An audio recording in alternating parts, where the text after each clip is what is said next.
Bem-vindo ao Quase Terapia! No episódio de hoje, a gente vai desmistificar alguns mitos sobre a psicologia. Coisas que acontecem, a gente vai conversar um pouquinho, fazer um bate-papo. É isso!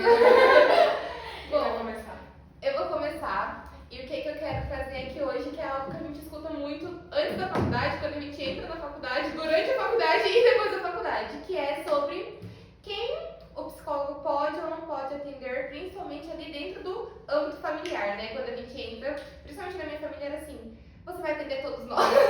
E eu tava assim, não posso. Mas o que eu queria abordar era assim, eu realmente não posso ou eu não quero? Por quê? Acho que todos vocês já escutaram sobre isso também, né? E o que tá ali dentro da psicologia? Por que surgiu isso de pode atender familiar, não pode atender familiar? O que acontece se eu atender minha família? E assim, é proibido? Não é proibido. O Código de Ética não traz ali especificamente um ponto que proíbe esse atendimento ali com a família. Mas porque não é recomendado esse atendimento ali dentro da família, né? Não é recomendado porque uma relação terapêutica entre ali o paciente e o terapeuta mesmo precisa de ter uma confiança e você quer realmente que ali dentro de um almoço de família a pessoa que está ali sabe todos os seus problemas, todos os seus defeitos, todas as coisas. O que o conselho aborda ali é que você não vai ter coragem de trazer à tona todos os seus problemas, tudo aquilo que te incomoda mais a fundo, aquilo que você quer esconder, aquilo que você está passando. Porque você não quer trazer aquilo para um familiar seu, você quer trazer para alguém desconhecido, que não vai te julgar, que não vai soltar isso numa reunião de família. Por isso que assim, não é recomendado, mas não é proibido. Se tanto o psicólogo quanto o paciente vê que isso não vai atrapalhar, que você vai atender ali um primo seu e vai dar tudo certo, dentro ali de um almoço de família vocês não vão trazer isso à tona, isso não vai prejudicar a relação, tudo bem. Só que a gente sabe que não é o que acontece. Você não consegue contar a sua parte mais obscura pra alguém e no outro dia tá ali junto com ela num aniversário, numa reunião. E é isso que a psicologia aborda, né? Até porque se você tá com um familiar, às vezes você sabe a outra versão da história. Você tá vivenciando aquilo junto com a pessoa, você fica, será que era isso que aconteceu? E você acaba não sendo verdadeiro, realista. Você tá vendo a história pelos olhos da pessoa. Você acaba olhando pelos seus olhos, não é isso que a gente prega, não é isso que a gente acredita. Não interfere, né? Você saber também que você conhecer os terceiros da história daquela pessoa. Sim. E é o que a gente já viu em aula. É mais por como o paciente vai se sentir perante a você do que o seu papel como psicólogo ali naquele momento. Porque nós conseguimos diferenciar. Até certo ponto, né? Eu acredito que todo mundo aqui já tenha esse discernimento. Mas será que o paciente ali em questão, um primo, uma tia, vai conseguir te ver como um profissional? Vai conseguir criar esse espaço, esse setting terapêutico seguro? E outra coisa sobre o atendimento familiar, que a gente também tem na psicologia, é sobre você poder atender um familiar do seu paciente. Verdade. Que também tem muitos familiares que indicam para o outro familiar, é minha psicóloga. Já aconteceu comigo. Só que também não é indicado, por uma questão dos pacientes mesmo. De ter ali um medo, tipo assim, será que ela vai falar o que eu falei aqui na sessão com outro paciente? Será que realmente está tendo sigilo aqui dentro dessa sessão? E daí o medo não vai deixar o processo ali fluir como ele deveria fluir. E mesmo que não aconteça, né? Às vezes é uma coisa que vai ficar ali enraizada na pessoa, mesmo que não está acontecendo, ela vai ter um pé atrás para contar as coisas para você. Um exemplo que minha supervisora trouxe pra gente em relação a isso foi sobre dois pacientes que faziam com a mesma psicóloga, e aí um deles mostrou o cachorrinho pra psicóloga e depois ela também, outra paciente, também mostrou o mesmo cachorro e a psicóloga não falou nada. Mas aí ela falou, imagina se a psicóloga tivesse falado, fulano já me mostrou o cachorrinho. E aí você vai e fala pro seu parente, né? A Nathalie falou que você já tinha mostrado o cachorro pra ela. Aí como que o paciente vai ficar? O que mais que ela falou de mim, né? Isso também mostra, então, assim, que não é impossível você atender membros da sua família ou atender familiares, é um tudo profissional também, né? Você se conhecer, de saber, olha, eu consigo separar as coisas ou eu consigo separar que aqueles dois indivíduos da mesma família não são as mesmas pessoas, não são os mesmos assuntos. principalmente quando é o âmbito de pais e filhos. Justamente isso porque a criança ela não se sente à vontade naquele ambiente, a criança sempre vai ficar, meu Deus, será que tá falando isso pro meu pai? O medo, às vezes, é aquele assunto ser abordado, e às vezes a psicóloga nem falou sobre o assunto com o pai, mas o pai um dia falou aquilo dentro de casa, e o que já gera aquela suspeita, já gera insegurança. Exatamente. E com criança eu acho que é muito mais difícil, porque criança ainda não tem esse discernimento, tipo, ela não vai contar. A criança tem medo, é mais desconfiada. Sim. Então, será que essa pessoa que eu conheço aqui nesse lugar nunca vai contar nada sobre mim?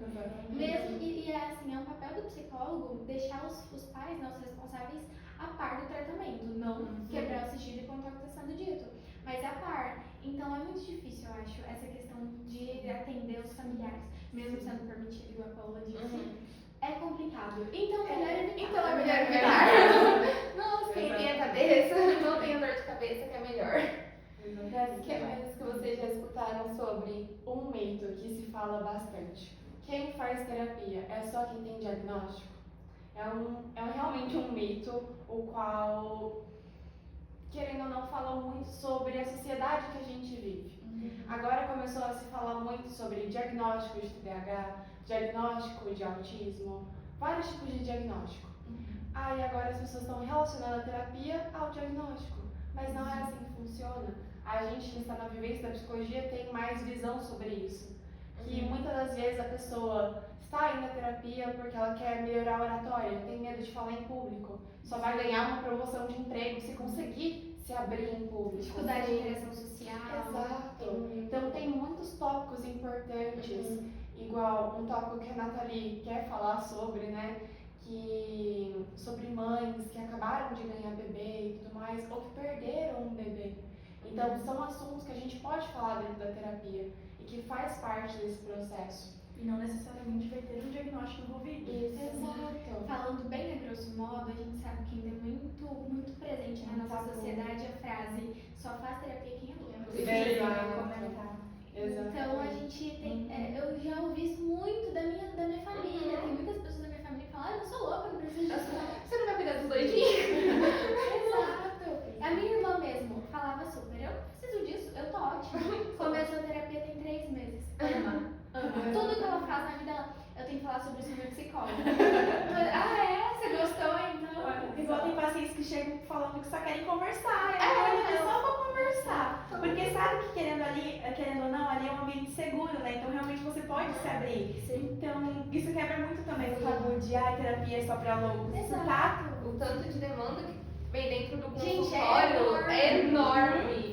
É luta, é ansiedade, é depressão, são Só diversas, é interação social. As pessoas que vão lá simplesmente para poder esclarecer os pensamentos, para poder Organizar, colocar tudo no seu lugar. Autoconhecimento. Exato. Muitos adolescentes que às vezes estão naquela fase de vou pra faculdade, Quem sou eu? minha escolha de vida, quem sou eu? E chega lá e fala assim, olha, eu tenho todas essas ideias, me ajuda a organizar isso? E esse é o papel do psicólogo também, de ajudar você a se conhecer melhor, fazer você saber os seus limites também, isso é fundamental, é uma coisa que a gente traz muito na terapia, do tipo, tudo bem, mas você sabe até onde você pode chegar? Você sabe que você pode dizer não?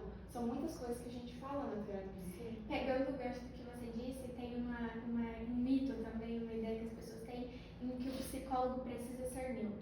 Não pode se expor, não pode se expressar. Sim. Existe muito isso. O psicólogo, eu já vi muito, gente, que o psicólogo ele tem que ter aquele uniformezinho de psicólogo, cores neutras, não pode usar coisa colorida, roupa. Ou também tem a outra vertente, né? Que o psicólogo é super extravagante, tem essa ideia de super zen, vibe, Abraçar árvores. Só que eu acho que a última coisa que nós somos é neutros, nós não somos robôs. Claro, a gente não expõe a nossa vida ali. A minha supervisora, ela falou uma coisa muito legal, que eu tinha muito medo, eu acho que a faculdade eles colocam muito isso na gente, que nós precisamos ser neutros, a gente não pode criar uma transferência, uma contra-transferência, principalmente a contra-transferência, né? Tem uma terapia, a gente chega no atendimento tão nervoso, com tanta coisa, não somos amigos dos nossos pacientes. Nós somos amigos com finalidades terapêuticas. A sua amizade não pode atrapalhar o processo. Mas o paciente tem que te ver como amigo. Porque se ele te ver como uma parede, ele não vai se abrir. Vai ter um vínculo também. Exatamente. E outra coisa que até no livro de Beck, se a gente for ler, que traz lá, é sobre um pouco da autoexposição. Porque quando a gente, óbvio que a terapia não é sobre o psicólogo, né? Ele não pode ficar lá os 40 minutos falando sobre ele mesmo. Mas você trazendo um exemplo que você se identifica, gera ali essa empatia também, do paciente perceber, tipo, pô, não é só eu que tô passando por isso, né? Isso já aconteceu com outras pessoas. Então, a gente tem que saber controlar, né? Mas não tem como ser neutro. Se for neutro, não gera vínculo. E sem vínculo, não tem processo terapêutico. Você não vai se abrir Não pra tem uma pessoa que como. você não sabe quem é. Sim, você precisa de ter essa É um confiança. momento que a gente aprende dentro, às vezes, agora na supervisão, né? Ela também trouxe isso da autorrevelação. Quando falar um pouco de você é necessário para o tratamento do outro. Sim, Então, não falando sobre si, tipo, no sentido de, eu vou desabafar com o paciente, igual você disse, mas no sentido de ter suas experiências, como ajudar a pessoa. É igual o perfil profissional. Tipo, muita gente acha que no perfil profissional você tem que postar só coisa de psicologia, mas você trazer um pouco também do seu dia a dia, o que você gosta, os seus hobbies. Eu tenho certeza que se alguém que está procurando o seu atendimento olhar e falar, nossa, ela gosta disso, eu também gosto disso. Então vai acabar se identificando e criando aquele vínculo antes mesmo de entrar na sala do terapeuta. Perfeito. Você fala É tipo, se o paciente chega e você fala assim, você joga tal esporte, você fala, não posso falar sobre isso. Não faz sentido. Um exemplo prático que eu trouxe agora nas minhas últimas sessões com meu paciente foi sobre o processo do Enem. A gente já passou por tudo isso, a gente sabe quanto é difícil, ansioso, dá aquele aflito. Então eu falei pra ela as estratégias que eu usei pra me organizar, a redação, que é um tema, um tópico bem que tá tocando muito ela, deixando ela bastante ansiosa. Então a gente falou sobre como que ela pode fazer cursinhos, sugestões de cursinhos. E isso, ela consegue perceber que eu também sou uma humana, que eu já passei, que eu entendo. Porque também deixa uma igualdade entre vocês, né? Tipo, nem ela não vê você como uma pessoa superior também, assim, eu vou contar isso pra ela, sendo que às vezes ela nem passou por isso, ela vai achar que o problema é fútil. E isso é uma coisa também, pra psicologia não tem problema fútil. Todos os problemas serão considerados ali uma dor e um sofrimento. A gente tem que validar dentro ali do âmbito, né? Eu não posso olhar pra Ana e falar, Ana, seu problema, cara, dorme que para. Se causa sofrimento pra Ana, a gente tem que validar, tem que entender o porquê que causa esse sofrimento. Pode parecer banal pra mim, mas pra Ana tá mexendo com a vida dela. Não é porque não mexe com você que vai mexer com O o outro, outro, né? Então, eu acho que é dentro disso mesmo, não existe uma neutralidade, não tem como ser neutro. Porque ali nós somos seres humanos, né? E nós Exatamente. sabemos assim. Outro mito que eu acho que todo mundo fala assim com muita frequência é que psicólogo ou quem faz psicologia não pode sofrer, tem que saber lidar com os próprios sentimentos. Eu acho isso uma palhaçada, vocês veem de grosso modo. Você tá chorando Porque lá. tá chorando assim, você tá mal e aí às vezes já aconteceu de eu estar muito mal assim e a minha irmã chegar pra mim também, Tata, é só você se autotratar, coloque em prática aquilo que você aprende. Gente, não é fácil. É igual você chegar no médico e reclamar pra ele de por que ele tá doente. Como assim você é médico e você tá doente? Claro que a gente vai ter, tipo, estratégias que a gente vai aprender, tipo, ao longo do caminho, estratégias pra aquilo. Mas dizer que a gente não vai sofrer em algum momento da vida é impossível, gente. Um livro que fala muito sobre isso é o Talvez Você Precise Conversar com Alguém, que é sobre uma psicóloga, uma terapeuta, que está passando por um momento delicado e aí ela também tinha muito... Um conselho que uma amiga dela dá pra ela no livro é: você precisa de um ambiente em que você não esteja no papel de terapeuta. E aí a primeira sessão dela, ela se derrama em lágrimas no sofá. E ela só volta por isso, porque ela conseguiu não ser a terapeuta naquele momento. Porque eu acho que isso é uma coisa que mesmo as pessoas ao nosso redor não querendo, acabam enxergando a gente dessa forma. Meu namorado, ele sempre brinca quando eu tô muito mal também. Ele fica: você é psicóloga, psicólogos não sofrem. Ele fala brincando, mas eu quero matar ele. É só ler um livro, gente. Abre seu caderno. É igual no começo da faculdade, quando a gente chega e o professor pergunta, por que você tá aqui? E a pessoa fala, eu vim pra me conhecer. Não existe isso. E eles falam: é mais barato pagar É terapeuta mais do que barato a faculdade. pagar a faculdade.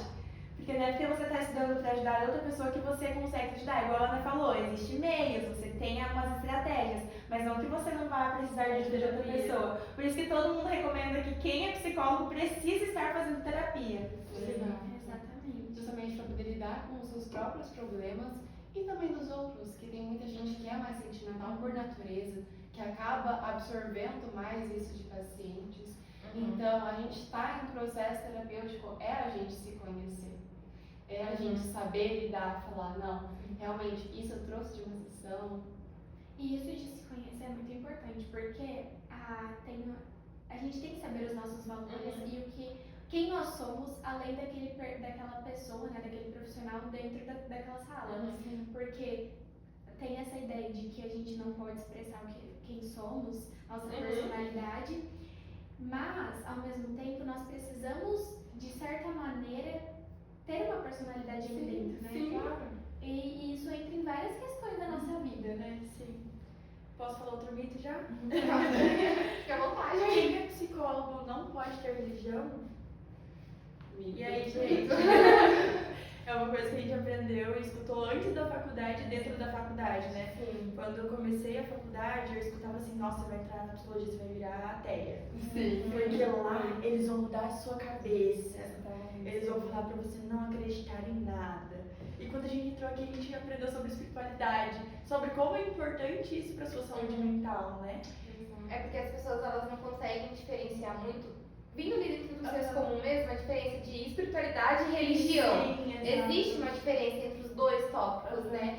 E tem muito aquele sofrimento é falta de Deus, você tem que ir pra igreja, você não tem que ir pra terapia, né? Então acho que por isso que esse tema ele se torna tão dentro ali de uma população, E é né? igual a gente estava falando, tudo é um equilíbrio, né? Não é porque eu sou cristã que quando eu chegar na clínica e o meu paciente falar alguma coisa, eu vou chegar nele e falar, olha, é porque você não acredita em Deus, mas Por favor.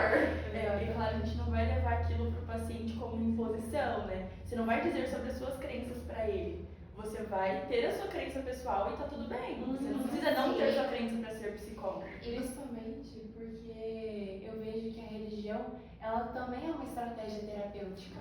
A gente tem que se adaptar ao contexto do paciente. Eu tenho uma paciente que ela é muito ligada a Deus e ela se apoia bastante nisso. Então, por que não usar isso como estratégia? Por que não falar, olha, então no seu dia a dia a gente pode mudar tal coisa? E outra, às vezes a queixa da pessoa é que está desligada da igreja, que se sente afastada. E a gente, como psicólogo, pode dar essa abertura de falar, olha, às vezes eu também já me senti assim. Então a gente pode desenvolver estratégias em cima disso. E é igual o oposto, né? Por exemplo, uma pessoa trazer pra você que ela tá com problemas na religião, problemas assim no espiritual, e você ser ateia e falar pra ela, não, então realmente o problema é Deus, não acredite mais. Então assim, é dois extremos. Eu acho que a gente tem que controlar ali na intolerância religiosa de ambos os lados, né? Porque também a gente aborda muito aqui o cristianismo, né? A questão do evangélico, mas existem outras religiões. E cabe a gente, se tiver um paciente com essa queixa de uma religião que você não conhece, de um outro processo ali espiritual, pesquisar, não ser intolerante, compreender o porquê que aquilo se torna importante para a pessoa, né? Porque se a pessoa traz um tema e você se torna ali, uma barreira, não, isso não existe, minha querida. Tipo, pra mim a religião é esse ponto. Não existe isso, não faz sentido, você tá sofrendo por algo que nem existe, procura a verdade, sabe? Eu acho que também cabe ali do profissional saber estudar, saber procurar para entender o porquê que aquilo é tão relevante para o paciente, né? Não tem como descredibilizar ele, né? Tem todo esse quesito também. Eu lembro que uma aula, eu acho que foi da Ana Flávia também, falou assim, com certeza foi da Diva Ana Flávia, que se o paciente acredita numa pedra, é a pedra que a gente vai. Não importa o que você acredita também, né? Você tem que mostrar, como a gente falou no mito anterior, você acredita em uma coisa, deve mostrar aquilo, mas não levar a sua opinião em consideração, porque a terapia não é sua, é do paciente. Tem que falar do não julga. O profissional do pessoal. Tem muita gente que acaba misturando essa questão do profissional e pessoal e a gente tem que separar no meio. E existe muita queixa sobre isso. Eu já ouvi diversos relatos de profissionais que infelizmente não conseguem diferenciar suas crenças pessoais do âmbito profissional. E acaba querendo ou converter ou descredibilizar a religião do outro. E, gente, isso, assim, é completamente fora do código de ética profissional. E de qualquer profissão, né? Você não tá aí pra você julgar aquela pessoa, você tá pra acolher e ajudar ela. Sim, exatamente. É isso. Então é isso que temos por hoje. Foi um debate muito rico. Eu achei que foi um debate. Eu acho que são coisas que estão ali dentro do senso comum, né? Que todo mundo já escutou, tanta gente na faculdade, mas quem também não tá na faculdade, Nós né? trouxemos só alguns exemplos, né? Aham. De vários Mas exemplos. tem muitas coisas para serem abordadas, mas eu acho que é isso, só realmente ele vai trazer um outro ponto de vista, né, sobre esses temas, sobre como que a gente enxerga isso dentro da faculdade e realmente para levar uma outra visão para as pessoas, né? Eu acho que esse é o intuito também do podcast, que é levar esse conhecimento, ter um olhar ali mais da psicologia mesmo, né, sobre diferentes assuntos, e eu acho que é isso. Até porque a gente não nasce sabendo e a gente vai aprendendo a cada dia. E uma pessoa que não está no contexto da psicologia, ela não é obrigada a saber. Exatamente. Então, quando a gente tem essa conversa, eu acredito que muitas pessoas vão se identificar e falar assim, caramba, não Eu sabia pensava que assim, acreditava nisso. Exato. E acontece bastante. Cabe a nós, como profissionais, levar isso a fundo, de falar, olha, é assim que funciona. Principalmente de acordo com o CRP, tendo uma base teórica para poder mostrar para as pessoas. Mas esse foi o nosso podcast de hoje. Eu agradeço a presença de vocês aqui e tchau! Tchau, tchau!